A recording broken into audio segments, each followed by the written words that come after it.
कि European union और Canada जो है वो उन्होंने भी ट्रंप को ज्वाइन नहीं किया है, वो भी जरा कतरा रहे हैं, नाराज हुए हुए हैं। तो अब एक आर्ग्यूमेंट ये कि इससे तो पाकिस्तान का फायदा है कि आधे से ज्यादा जो करंट लोगों ने ज्वाइन किया मुसलमान ममालिक हैं, उनमें पाकिस्तान की एक अहमियत भी बन बन रही है, सऊदीया के साथ पैक्ट है, तुर्किया के साथ पैक्ट है। अच्छा, दूसरी जानिब जो ईयू और कनाडा जो है वो ज्वाइन नहीं कर रहे, और उसका ये मतलब है कि इस इदारे को लेजिटिमेसी या उसको वो वेट नहीं मिलेगा ट्रम्प का जो कि लेट्स से यूएन की सिक्योरिटी काउंसिल को है। तो how do you see that?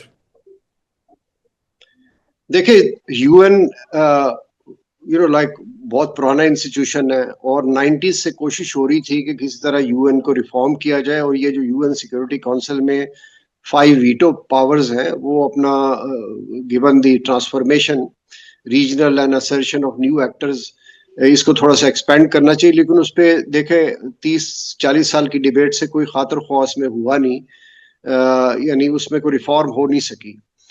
फिर दूसरी ये कि अपना बल्क ऑफ फंडिंग खास तौर पे अमेरिका से आती है या दूसरे जो वेस्टर्न कंट्रीज हैं यूएन की, और उसमें बुनियादी चीज यही है कि जो कॉम्प्रोमाइज सेटलमेंट हुई थी सेकेंड वर्ल्ड वॉर के अंदर, और यूएन मार्ज वजूद में आया था, तो उसमें obviously UN security council is a political institution. वो even if it does not represent the wider community of nations just as the UN General Assembly does. तो इसीलिए उस पॉलिटिकल इंस्टीट्यूशन में पॉलिटिकल डिसीजंस होते हैं। तो एक परसेप्शन यही है कि अपना यूएन, डिस्पाइट ये जो हमारी ख्वाहिश है कि मल्टीलैटरलिज्म शुड फ्लरिश, वो एक इफेक्टिव इंस्टीट्यूशन नहीं रहा, लेकिन इसको अंडरमाइन नहीं किया जा सकता। और इसीलिए जरूरी है कि एक जो एस्पेक्ट है या एक पोटेंशियल रिस्क है of engaging with A setup led by Trump, इसके हम ये ना हो कि हम अपना बिल्कुल मल्टीलैटरलिज्म का जो हमारा डिस्कोर्स है बिल्कुल खत्म हो जाए। यूएन अभी भी वही मेन प्रिंसिपल इंस्टीट्यूशन है for international peace and security, उसके ऊपर हमारा डीप लॉन्ग डीप एंगेजमेंट रहा है। हमने कश्मीर आज तक जो है वो यूएन सिक्योरिटी काउंसिल को रेजोल्यूशन को रेफरेंस देते हैं। तो एक हमें एहतियात बरतनी पड़ेगी आइंदा जब भी ये डिलिबरेशंस हो और डिसीजंस होना शुरू हो जाए। फिलहाल तो देखें ना, इसका मुद्दा वो है गाजा, उसकी अपना सिक्योरिटी है, स्टेबलाइजेशन है, रिकंस्ट्रक्शन है, और उसमें इवेंचुअली ये वायबल 2 स्टेट सोल्यूशन है। इसीलिए हम वहां पे जा रहे हैं कि प्राइमरी जो उसका मैंडेट है उसके बियॉन्ड अगर वो कहें कि जी हमने बाकी कॉन्फ्लिक्ट्स भी अपना देखने हैं कि जो यूएन नहीं कर सकती, तो उस जब उस स्टेज पे जाएगा हमें उस पे कम से कम अपना perspective in close coordination with Saudi Arabia and other countries हमें यह देना चाहिए कि हम देखें, हम अपने आप को यूरोप से भी डीलिंग नहीं कर सकते, बाकी दुनिया से भी नहीं कर सकते, ग्लोबल साउथ से भी नहीं कर सकते, और चीन जो कि ग्लोबल साउथ का की रिप्रेजेंटेटिव है उसकी एस्पिरेशन से भी नहीं कर सकते। इवेंचुअली ये एक peculiar middle eastern deep rooted conflict situation जो कि जेनोसाइड के अंदर एक्सप्रेस हुई और उसके बाद अब रिलेटिवली पीस है, सीज फायर है, वहां पे हम अपना रोल प्ले करेंगे। ये एक जो अपना एक थोड़ी सी डिस्ट्रैक्शन नजर आ रही है ना, कि अजीफ के जो परसेप्शन है कि अगर ये बियॉन्ड गाजा इसका मैंडेट जाता है तो ये अंडरकट करेगा यूएन का जो मैंडेट है। तो उसमें हमें बड़ा केयरफुली ऑपरेट करना पड़ेगा आगे प्रोसीड करने का। और हमारे पास यानी हमारी जो अपना साथ जो मेंबर्स हैं इसके अकॉर्डिंग टू ट्रम्प 59 कंट्रीज, और हो सकता है ट्रम्प एडमिनिस्ट्रेशन आइंदा दिनों हफ्तों में कोई इंसेंटिव्स ऑफर करे कि Europeans and other countries also become part, even not formally, कम से कम उनकी कॉन्सेंट मिल जाए। तो हमें पूरी दुनिया के साथ भी मिलकर चलना है, लेकिन हमें जो अपॉर्चुनिटी ट्रम्प ऑफर कर रहा है उसको हमने ऑलरेडी अपना कैपिटलाइज कर ली है। तो एक ही एस्पेक्ट होगा, और बाकी जो 3-4 रिस्क्स मैंने अपने आर्टिकल में पॉइंट आउट किए हुए थे, अगर आप मुझे 4-5 मिनट दे दे तो उस पर भी बात करना बड़ा जरूरी है। करें सर, प्लीज करें, और फिर उसके बाद हम कंक्लूड करते हैं। जी सर। अच्छा, उसमें रजा सबसे पहली बात तो है कि वो ट्रम्प सम टाइम पब्लिकली वो स्टेटमेंट्स इशू करता है, और आई थिंक वो उसको आप बेवकूफ ना समझे, और टैक्टफुली भी करता है, क्योंकि एक तो मेरे मेरे अपने हम्बल ओपिनियन के अंदर वो बड़ी सिंबॉलिक और मीनिंगफुल होती है। मसलन अगर वो बार बार हिजबुल्लाह का या डिसआर्मिंग हमास का ताल्लुक जिक्र करता है, तो एक बड़ी जो उसके सामने चैलेंज रहा है जब से ये खास तौर पे यानी ये जो क्वेश्चन सामने आया है वो नेतन्याहू की जो अपना एक या ओवरऑल इसराइल की जो क्लाउट है अमेरिका के अंदर और उससे obviously American establishment deeply connected रही है उसमें ये लगता यूं है कि वो बाकी चैलेंजेस तो उसके पास होंगे लेकिन Netanyahu also is a big challenge for him. तो कंपेयर ट्रंप की जो परफॉर्मेंस है या उसकी अप्रोच है विद बाइडन और ओबामा आप कर लो उसको आपको समझ आ जाएगी कि at some level even if वो हॉकिश स्टेटमेंट इशू कर देगा कि जी ये फोर्सेस तो हम इस्तेमाल करेंगे डिसआर्म करने के लिए वो एक्चुअली एड्रेस कर रहे हैं उसी कॉन्स्टिट्यूएंसी को जिसको एक्सप्लॉइट करता है नेतन्याहू बारहा। अब सीज फायर के अंदर भी उसकी इन्फोर्समेंट में भी अगर आप चले जो बैकग्राउंड में ये जब ट्रंप आया था और कनेसेट को उसने एड्रेस भी किया था प्रेसिडेंट को रिक्वेस्ट कर रहा है कि भी इसको मुआफ कर दो embarrassing him in front of the members of the parliament.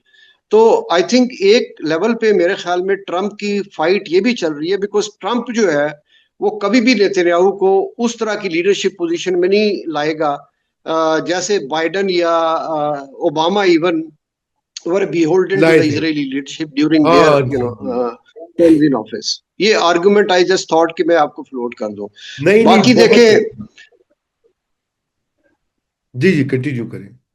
हाँ बाकी अब हमें ये सोचना पड़ेगा देखें अगर क्वेश्चन आ जाता है कल कला ये डिप्लॉय हो जाती है पाकिस्तान शुरू में तो अपना कंटिजेंट भेजेगा और जाहिर है कि हमारे यहाँ जो फोर्सेस हैं उन्होंने काउंटर इंसर्जेंसी भी की हुई है काउंटर टेररिज्म भी किया हुआ है जंगें भी लड़ी हुई है तो ये वेल एक्सपीरियंस्ड सोल्जर्स हैं और केयरफुली और फिर यूएन पीस कीपिंग में भी हमारा पिछले 40 साल से हमने ऑलमोस्ट लीड किया है इन वेरियस कॉन्फ्लिक्ट जोन्स।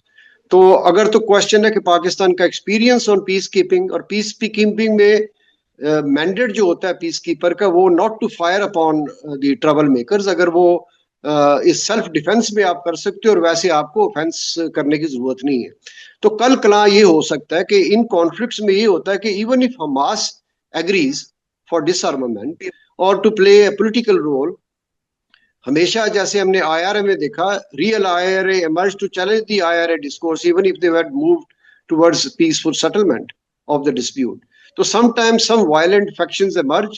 तो इस सिचुएशन के अंदर देखें हमें बड़ा केयरफुल होना पड़ेगा खास तौर पे हमारा जो कंपोनेंट होगा क्योंकि हम आंसरेबल हैं to domestic public opinion at home और अगर हमने प्रो पैलेस्टीनियन ओपिनियन इनहेरिट किया है प्री पार्टीशन डे से तो आई थिंक उसमें हमें बड़ा कॉन्शियस होना पड़ेगा कि जब को भी इस तरह की सिचुएशन अराइज और साथ में ये सिर्फ हमास का क्वेश्चन नहीं है Israel in my opinion is a very dishonest party to this conflict.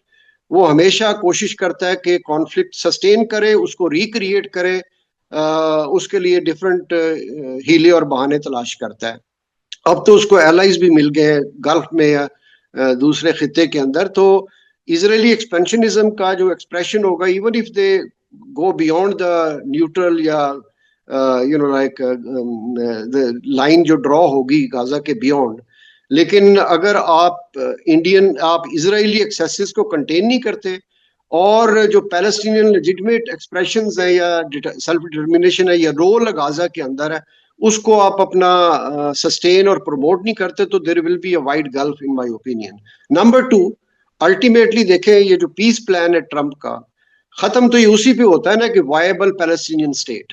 मुझे नहीं लगता कि इजरायली क़यादत खास तौर पे चूंकि नेतन्याहू हिमसेल्फ खास तौर पे और वो is beholden to the ultra right factions within the coalition government तो पॉलिटिक्स या करप्शन आड़े आ जाएगी अल्टीमेटली और इसराइल जो है वो अभी भी एक्सेप्ट नहीं कर रहा इस तरह की पॉसिबिलिटी।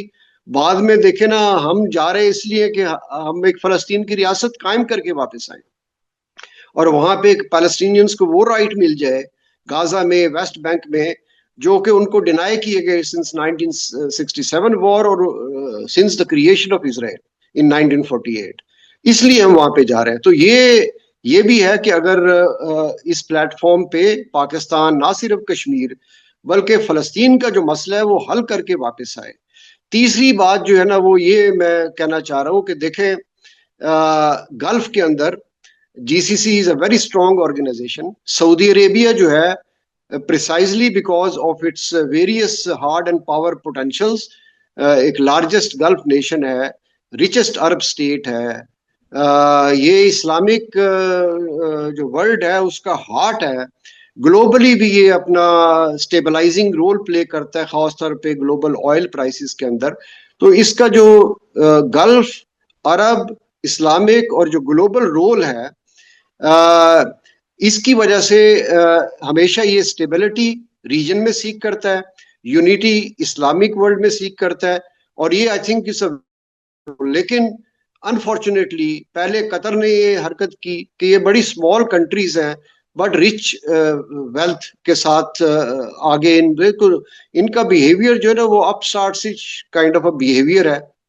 और ये असर्ट करते हैं और फिर large countries like Saudi Arabia वो कोशिश करते हैं कि वो जो उनकी quest for stability, reconciliation, conflict resolution है वो हर्ट ना हो।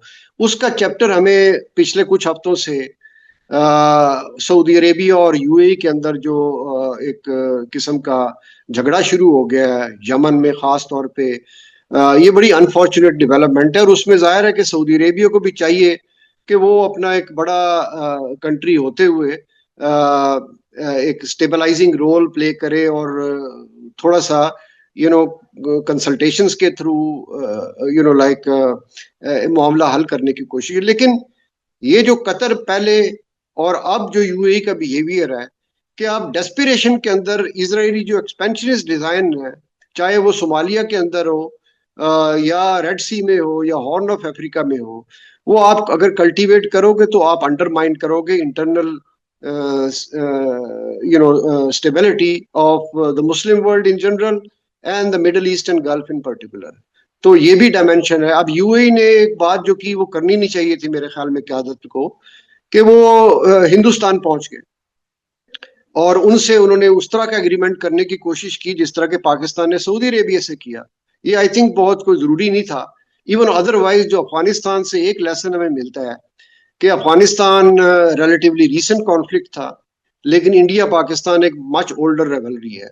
जब ये जी। मच ओल्डर रेवलरी आप इंट्रोड्यूस करेंगे अफगानिस्तान के अंदर तो वो जो कॉम्प्लिकेटेड इशू है वो और कॉम्प्लिकेटेड हो जाएगा। ये अमरीकियों ने भी हमसे नहीं समझा और ये दूसरी दुनिया ने भी हमसे नहीं समझा रियलिटी। और अफगानिस्तान पार्टली अगर is paying a price ultimately, और इस खत्ते में भी वो ये था कि इंडिया पाकिस्तान का कॉन्फ्लिक्ट वो अफगानिस्तान के थिएटर में चला गया 40 साल के अंदर, खासतौर पे 90s एंड बियॉन्ड। इसीलिए इंतहाई जरूरी है कि जो इंडिया पाकिस्तान का जो कॉन्फ्लिक्ट है जिसमें साउथ एशिया में सार्क जैसी ऑर्गेनाइजेशन को एब्सोल्युटली इररेलेवेंट कर दिया और साउथ एशिया का फ्यूचर के बारे में आजकल तो हम बात ही करना बंद हो गए हैं। तो ये जो न्यूक्लियर कॉन्फ्लिक्ट है इसको अपना इस तरह की मिडिल ईस्टर्न थिएटर में नहीं करना चाहिए। मिडिल ईस्टर्न थिएटर के अंदर एक परसिस्टिंग कॉन्फ्लिक्ट है नेमली पैलेस्टाइन, उसको एमिकेबली रिजॉल्व होना चाहिए। उसमें जो पैलेस्टीनियंस के लेजिटिमेट इंटरेस्ट हैं वो इन तमाम 8 मुल्कों को ट्रंप एडमिनिस्ट्रेशन से मिलके उनको हत्तुल मकदूर कोशिश करनी चाहिए कि हम उसको अचीव करें इन दी एंड, और स्टेबलाइज करें, डेवलप करें इस खित्ते को जिसने बहुत कॉन्फ्लिक्ट देख ली है और जेनोसाइड अभी देखा जो कि हमारी आंखों के सामने हुआ, उसको कोई डिनाई नहीं कर सकता। और अल्टीमेटली देखें, अल्टीमेटली ये पूरी दुनिया के इंटरेस्ट में है, मिडल ईस्ट के इंटरेस्ट में है, मुस्लिम और अरब कंट्रीज के इंटरेस्ट में है कि एक एक तरफ वायबल पैलेस्टीनियन स्टेट हो और वो खुशगवार माहौल के अंदर, दोस्ताना माहौल के अंदर एक इजराइल जो कि अपने आप को सिक्योर समझे इस खित्ते के अंदर, वो आराम से फ्लरिश करे। अल्टीमेटली ये खित्ता प्रोग्रेस करे, डेवलप करे, जिस तरह के सऊदी विजन में सऊदी अरेबिया डेवलप कर रहे हैं या और कंट्रीज ने डेवलप किया, और सब लोग जो है वो अपना खुशहाली से जिंदगी बसर करें। बिल्कुल, बहुत इश्तियाक साहब, बड़ी अहम आपने ये नुक्ते उठाए हैं और मैं समझता हूं कि इंशाल्लाह ये पाकिस्तान के पॉलिसी मेकर्स तक की भी आपकी बात पहुंचेगी। होपफुली कोई ना कोई तो देखेगा और ज़रा वो उसके ऊपर गौर भी करें और जो अगले आने वाला जो हमारे ये लाया अमल है उनका, पॉलिसी मेकर्स का भी, रियासत की अप्रोच का भी इस पूरे मामले पर, वो उसको फैक्टर इन करें आपकी बात को। इसके साथ ही आपसे और नाज़रीन से इजाज़त, और बहुत ज़बरदस्त लगा कि इतने अरसे के बाद आपसे दोबारा गुफ्तगू हो रही है। अब आप हमें वक्त देते रहिए, और मेरी ख्वाहिश होगी कि आप ज़्यादा से ज़्यादा आपसे जो है आपके ख्यालात और तज्जियात से हम मुस्तफ़ीद हों, और नाजरीन भी। इसके साथ ही खुदा हाफिज़।